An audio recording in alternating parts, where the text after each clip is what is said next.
Well, there's a rebranding, just a name change. It's the Complex Medical Health Program.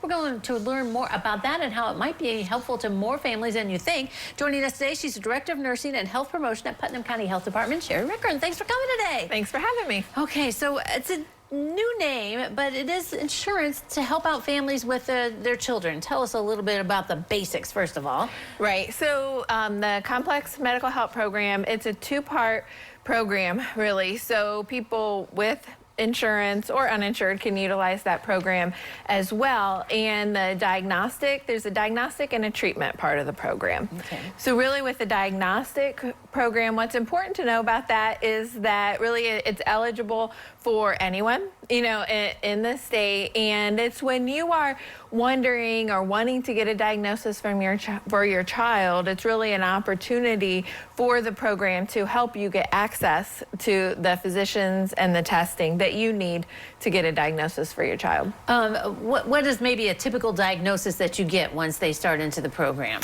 Well, the reason someone might come into the program, let's say it could be something like an asthma, or maybe you're wondering, is your child having some difficulty breathing? Are they participating, in sports, okay, or being younger? So your doctor might say, I want to get further testing. We need to get further testing for this child, and going to a pulmonologist, then a specialist at that point, they're going to need additional testing. They might even discover, I need some lab work done, for different medical conditions. I need, that testing. So this program really is a way to help with that, because even having private health insurance, we're subject to co-pays with the doctor. Our lab work might be a deductible first. There's costs that come with that, and this program really helps take care of that for people, so that you're not inhibited, your access isn't inhibited by not being able to pay for that. Right, yeah, exactly. Okay, so what's kind of then the other parts of the program then? Treatment, right? Right. So then treatment. So you want to get a diagnosis for your child, and you'll get that testing done, that it's help paying for that, but then you get a diagnosis for them. And then you would go into the treatment part of the program. And the treatment part, there is some eligibility criteria for that. So you do need to have a medical diagnosis that is included, on the list of eligible diagnosis, eligible diagnosis for the treatment.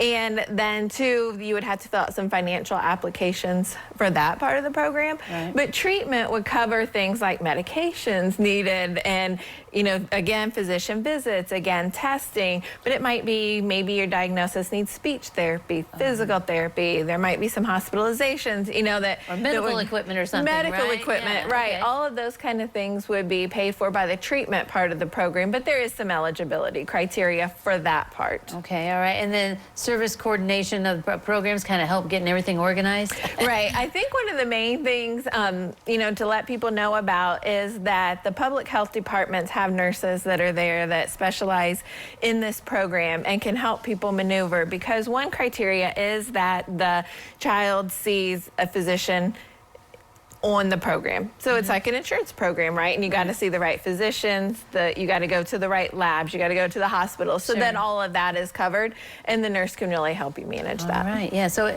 it's something to look into. You can go to your website, call your office, and get started in seeing if you can get some help through this program. Exactly. Yeah, help your kids and your family. All right, thanks for coming today. Thank you. All right, don't go away. We'll take a look at the weather forecast next.